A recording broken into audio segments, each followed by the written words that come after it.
Hi Richard, so I'm just doing a video of all of my feedback from both pre-service and in-service teachers together, as I've got 6 sources of feedback, so it saves you reading through it all. I've collated the information together just to make it a little bit easier.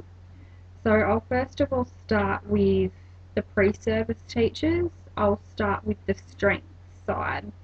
So to start off with, comments have come back that it was great to include photos on the front page, and having the questions on there, it automatically allowed them to see what they were doing. The photos were engaging and relevant to the topic. It was nice, simple, and it wasn't cluttered, so it gave a clear understanding for students of what they were learning about. So the second part, it was really good to include how to use the website, as it gave clear expectations like a checklist, especially for kids who haven't used websites before or haven't had that experience, so it gave them a clear understanding. The second part is the context, so it was good to have the context on the page. It was thorough, really well set out, clear and straightforward. The next section, the unit overview. So the unit overview is great and clearly laid out. It's great to include the assessment down the bottom, as it gave them a clear understanding. The inclusion of the aim and the outcomes were really good, and it relates back to the students and what they'll be doing. Gone into a lot of depth, which was great, and sets out the expectations from the start of what they will be going to learn and how they will learn it. So, and it was a really thought out process about what you want to achieve.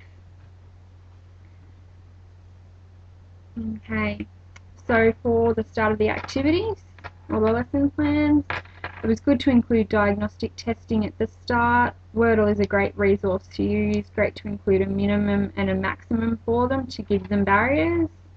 Allows them to gather their thoughts and ideas about floods, and it also accesses their prior knowledge. The only issue that I had was could not open up Kahoot, but it was looked like a really engaging resource with the music and the colours. Looks like it could be fantastic. But yeah, that was just one issue, but it also was a strength because they were happy with it. The next section, the Powtoon. It was good to have the question in the Powtoon, but then again, it was also good to have it on the website for them to refer back to, and they didn't have to go back and watch the Powtoon. The Powtoon was a fantastic resource, and it clearly set out to show students the information, and it was really engaging for them.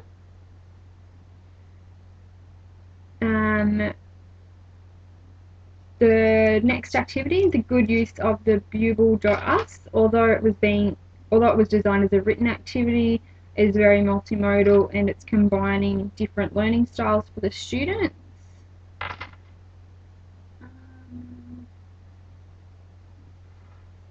the next part, the YouTube link. It was great YouTube link, and it was allowing students to link back what they relate about the Brisbane floods, so they may have a memory from it, they may have that little bit of prior knowledge from what was on the news, and that it was great for the next activity. It was great for them to get to select their own town, as it may be relevant. So wherever, if I was to teach this in Brisbane, then they could use Brisbane, as they may have been affected by it, or they know people that have been affected by it. The next bit was the Prezi. So super impressed by the Prezi about floods, how you have used clouds with raindrops. The info comes out as rain. Really good, and put a lot of effort in. Really effective. It's also good to ask the questions before giving them the answers, so it allowed them to think first before just giving them the answers straight up. So it was a really well set up. Sorry, let's cross off what I have done.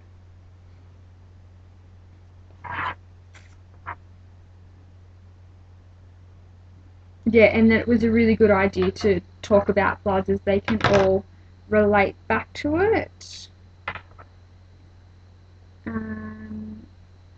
Task 8. So task 8 is such a cool idea and promotes creativity with the students. So students would have so much fun with that idea. It gets them thinking about how dangerous floods are. Okay. And then the resource at the end. So it was great as it was scaffolded for them with headings and promotes extension. So the kids that were only capable of doing the headings they could, and then any other kids who wanted to extend on the resource further were able to. It's a great summative assessment, really good to have a checklist of what to include. And then another one was great to relate the resource back to the community as it engages them and included things that they need to have, which sets out the expectations for the task. And then the last activity is the survey. So good to include something about how they found the unit of work from the survey, as it was effective. They asking if they enjoyed it, what they liked about it, and it means for the teacher that you are looking at how else you can improve it for next time. So they were the information from the activities. And then lucky last, the checklist. So it was a great inclusion of the checklist for students to see if what they've completed and making sure that they've done all the work. So overall, being on a white background, it was easy to read. It was really great having the icons down the bottom, as it is easy to navigate instead of having to scroll to the top all the time.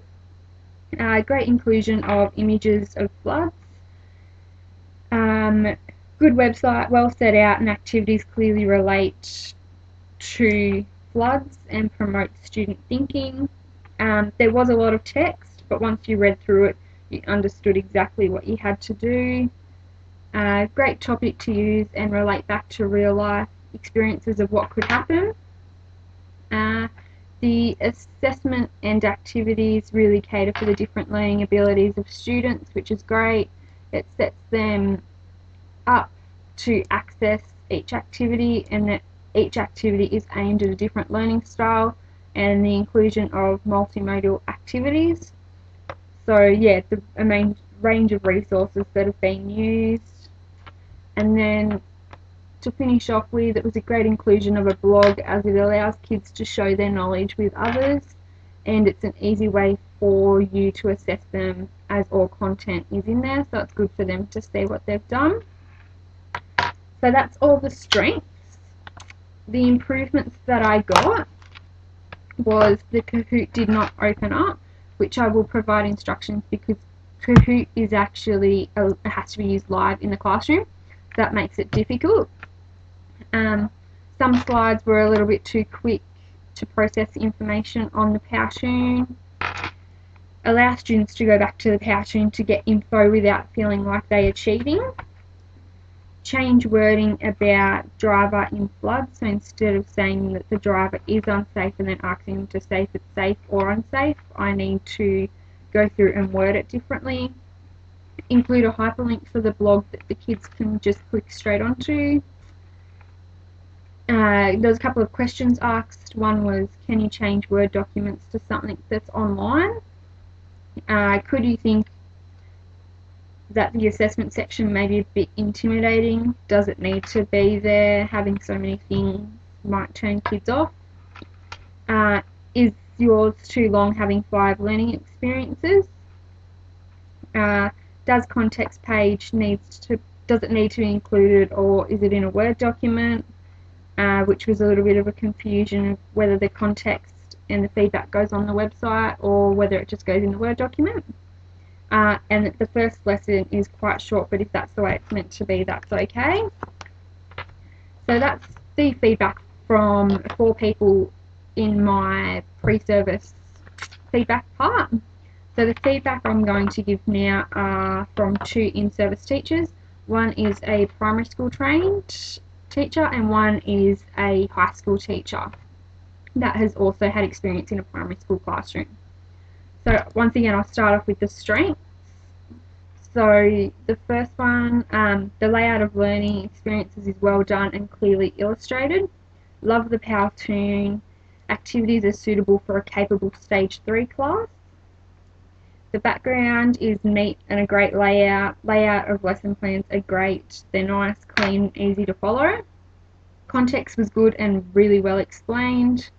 Good soft start with a quiz and Wordle. Lesson 2 has great tasks. Task 9 allows for initiative and creativity. Great survey at the end, and the checklist is also fantastic. So they're the strengths, and I will do the improvements now. So I need to note in the overview that all lessons will need computers. Is there a possibility of incorporating other KLA outcomes like HSIE? I need to outline how to use Kahoot. Restrict formatting access so students cannot change or edit the Word documents. There was a little bit of confusion around Task 8, so I need to go back and probably reread that. YouTube links could be put in the references just in case the link fails. And just a couple of other things. I may need to pair students together to help them, other students who have reading difficulties, read the info that's on the Prezi. Not much purpose for the icons down the bottom. Not having the answers to the question as links on the front page, so the teacher automatically wanted to just click on it and be taken to the answers. Hard to read some sections, there's not enough space between the lines. There was lots of info included, so sometimes it might have been hard to process. The wiki space should have a link to it. Could be painful using Kahoot. Check that there are some spelling errors. Put instruction icon next to the Word document like the other ones have, Kahoot, Prezi, all of them. Task 6 is very open-ended compared to other tasks, and the font in the Prezi is too small to read. So that's the feedback from both pre-service and in-service teachers. So I've had 6 all up. Hopefully this has made it just that little bit easier for you to go through the feedback given. Yeah, thanks.